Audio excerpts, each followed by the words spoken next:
여러분, 솔직하게 질문 하나 드리겠습니다. 지금 이 순간 여러분의 통장 잔고가 얼마인지 정확히 알고 계십니까? 한 달에 얼마가 들어오고 얼마가 나가는지 그 흐름을 제대로 파악하고 계십니까? 냉정하게 말씀드리겠습니다. 대한민국 66세 이상 은퇴 연령층의 상대적 빈곤율은 39.8%입니다. 이것은 OECD 평균 14.8%의 3배에 달하는 수치입니다. 10명 중 4명이 중위소득의 절반에도 못 미치는 돈으로 하루하루를 버티고 있다는 뜻입니다. 더 충격적인 사실이 있습니다. 가구주 65세 이상 고령자 가구의 평균 순자산은 4억 6천만 원입니다. 자산은 있는데 왜 가난할까요? 바로 여기에 오늘 제가 여러분께 반드시 전해드려야 할 이야기가 숨어 있습니다. 시니어가 가장 많이 당하는 금융실수 세 가지, 이것을 알지 못하면 여러분의 노후도 결코 예외가 될 수 없습니다. 많은 분들이 이렇게 생각합니다. 나는 평생 열심히 일했고 집 한 채 정도는 있으니까 노후는 걱정 없을 거라고 말입니다. 착각하지 마십시오. 자산이 많아도 현금 흐름이 없으면은 빈곤층과 다를 바 없습니다.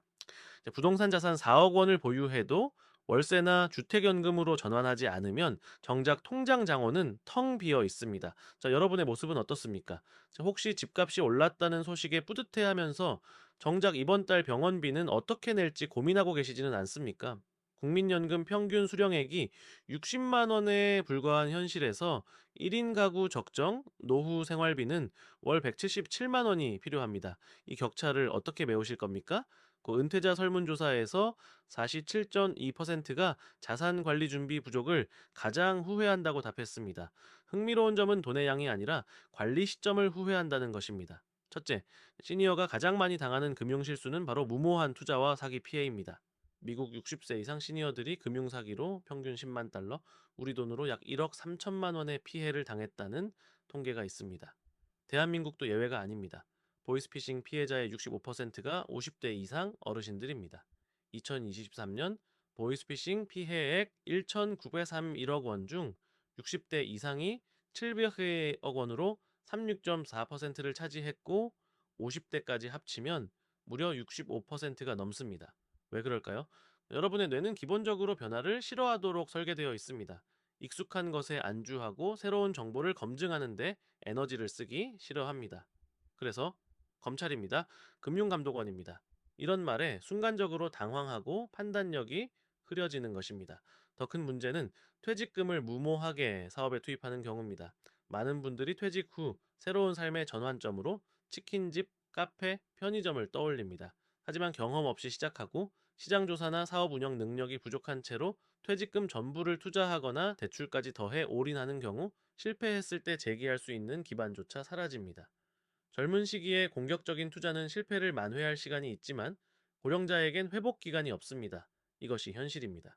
둘째, 자녀에게 재산을 아낌없이 퍼주는 실수입니다. 6억 원짜리 상가를 아들에게 증여한 80대 어르신의 사례가 있습니다. 월 150만 원 임대 수입이 나오던 상가였습니다. 아들에게 물려주고 나서 어떤 일이 벌어졌을까요? 연락이 눈에 띄게 줄었습니다. 한 70대 남성은 이렇게 말했습니다. 아들의 사업 자금으로 노후 자금의 80%를 지원했지만 이후 연락이 눈에 띄게 줄었다. 돈이 있을 때는 회장님 대접을 받았는데 지금은 그렇지 않다고 말입니다. 부모로서 자식을 돕고 싶은 마음은 이해할 수 있습니다. 하지만 모든 재정을 자식에게 내어주는 것은 스스로의 노후를 무너뜨리는 선택이 될 수 있습니다. 자녀의 주택 자금, 결혼 비용, 손주의 양육비까지 계속해서 금전적 지원을 이어가다 보면 결국 남는 건 여러분의 빈 통장뿐입니다.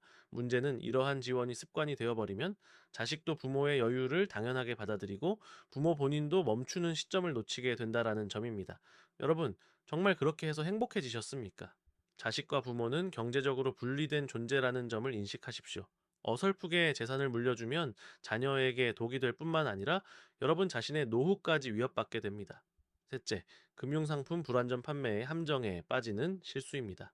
최근 5년간 사모펀드를 비롯해 펀드, 신탁, 보험 계약 등과 관련한 불안전 판매 금액이 6조 원에 이릅니다. 관련 피해자 수는 3만 명이 넘습니다. 네, 불안전 판매 민원인 10명 중 3명이 60세 이상 고령층입니다. 왜 시니어들이 유독 이런 피해를 많이 당하는 걸까요? 은행이나 보험사 직원이 이렇게 말합니다. 어르신, 이 상품이 원금 보장되면서 이자도 높아요. 지금 안 넣으시면 손해예요. 여러분은 그 말을 믿습니다. 하지만 현실을 직시합시다. 고수익은 반드시 고위험을 동반합니다. 원금 보장되면서 수익도 높은 상품은 이 세상에 존재하지 않습니다. 종신보험을 마치 고수익 연금 상품처럼 설명하고 판매하는 사례가 급증하고 있어서 금융당국이 보험업계에 불안전 판매 주의보를 발령했습니다. 여러분은 그 상품이 정확히 무엇인지, 어떤 위험이 있는지, 언제 어떻게 돈을 받을 수 있는지 명확하게 이해하고 계십니까? 자, 이해가 안 되는 상품은 절대로 가입하지 마십시오. 이것이 여러분의 노후를 지키는 가장 기본적인 원칙입니다. 그렇다면 왜 이런 실수들이 반복되는 걸까요? 노후 빈곤의 핵심은 소득 부족이 아니라 구조적 관리, 실패입니다. 65세 이상 고령자의 연금 수급률은 9.9%에 달하지만 가입 기간이 짧아 수급액이 적습니다. 국민연금이 1988년에야 도입되어 현재 고령층 대부분이 충분한 가입 기간을 채우지 못한 탓입니다. 하지만 더 큰 문제는 자산을 소득으로 전환하는 구조를 만들지 못한 채 시간만 흘려보낸 경우가 대부분이라는 것입니다. 마치 밭에 씨앗을 뿌려놓고 물도 주지 않으면서 수확을 기대하는 것과 똑같습니다. 노후 빈곤층의 공통점은 재정 점검을 나중에로 미뤘다는 것입니다. 당장 먹고 사는데 큰 문제가 없다는 이유로 지출 구조를 정리하지 않고 매달 빠져나가는 돈의 흐름을 파악하지 못한 채 시간이 흘렀습니다. 이제 좀 즐겨야지라는 말 뒤에 숨은 무계획 소비도 문제입니다. 은퇴 이후 나를 위해 살아야지라는 다짐과 함께 소비를 늘리는 경우가 많습니다. 하지만 구체적인 예산 계획 없이 지출을 이어가다 보면 어느새 장어는 줄고 생활비는 부족해지는 상황이 벌어집니다. 무계획한 즐김은 즐거움이 아니라 걱정과 불안으로 되돌아옵니다. 그렇다면 어떻게 해야 합니까? 첫째, 지출 구조를 철저하게 점검하십시오. 지금 당장 종이 한 장을 꺼내서 한 달 동안 나가는 돈을 모두 적어 보십시오. 보험료, 통신비, 경조사비, 자녀에게 주는 용돈, 외식비, 모임, 회비 하나도 빠짐없이 적어 보십시오.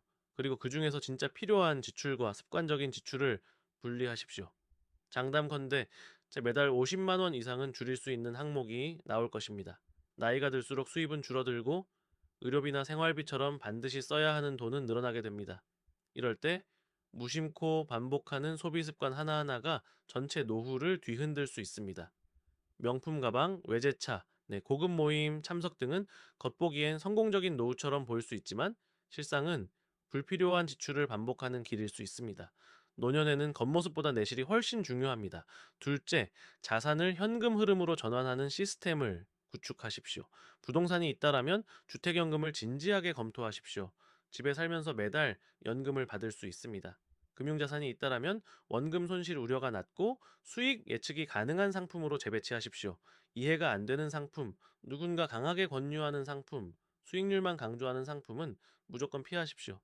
65세 이상이시라면 고난도 금융상품 가입 시 가족 등 지정인 확인 서비스를 활용하십시오. 혼자 결정하지 말고 반드시 믿을 수 있는 사람과 상의하십시오. 이것이 여러분의 소중한 자산을 지키는 방법입니다. 셋째, 자녀에 대한 경제적 지원의 한계를 명확히 정하십시오. 솔직히 말해서 자녀가 30대가 넘었다면 그들의 경제적 문제는 그들이 해결해야 합니다. 여러분이 20년, 30년 더 살아야 한다라는 사실을 잊지 마십시오. 2025년 고령 인구 비중이 20.3%를 넘어섰고 2050년에는 40%를 돌파할 전망입니다. 장수는 축복이 아니라 준비 없이 맞이하면 재정적 위험이 됩니다. 자녀에게 줄 돈이 있다면 먼저 여러분의 10년 후, 20년 후 의료비와 생활비를 계산해 보십시오. 그래도 여유가 있을 때만 도와주십시오. 이것이 진정으로 자녀를 사랑하는 방법입니다. 여러분이 건강하고 경제적으로 독립해 있을 때 자녀도 편안합니다. 자, 이제 선택은 여러분의 몫입니다. 두 갈래의 길이 여러분 앞에 놓여 있습니다. 첫 번째 길은 편한 길입니다. 오늘 들은 이야기를 그냥 흘려보내고 어떻게든 되겠지 하면서 내일도 오늘과 똑같이 사는 것입니다. 자녀가 달라고 하면 주고 누군가 좋은 상품이라고 하면 가입하고 통장 장원은 확인하지 않는 것입니다. 두 번째 길은 불편한 길입니다. 오늘 당장 지출 내역을 점검하고 자녀에게 앞으로의 경제적 지원 한계를 솔직하게 이야기하고 이해되지 않는 금융 상품은 과감하게 해지하는 것입니다. 처음에는 불편하고 어색할 것입니다. 하지만 장담컨대 1년 후, 5년 후, 10년 후 여러분의 삶은 완전히 달라져 있을 것입니다. 경제적인 여유는 단순히 돈의 많고 적음이 아니라 그것을 어떻게 쓰고 관리하느냐에 달려 있습니다. 노후 빈곤은 한 번의 실수가 아니라 미뤄둔 선택들이 쌓여 만든 결과입니다. 시작이 늦었다라고 포기할 일은 아닙니다. 지금이라도 재정을 외면하지 않는 선택이 노후의 방향을 바꾸는 유일한 출발점입니다. 건강한 노후는 조심스러운 선택과 꾸준한 관리에서 시작됩니다. 움직이십시오. 지금 당장 오늘 밤 잠들기 전에 지출 내역 하나만 적어 보십시오. 그것이 여러분의 새로운 노후를 여는 첫 번째 발걸음이 될 것입니다.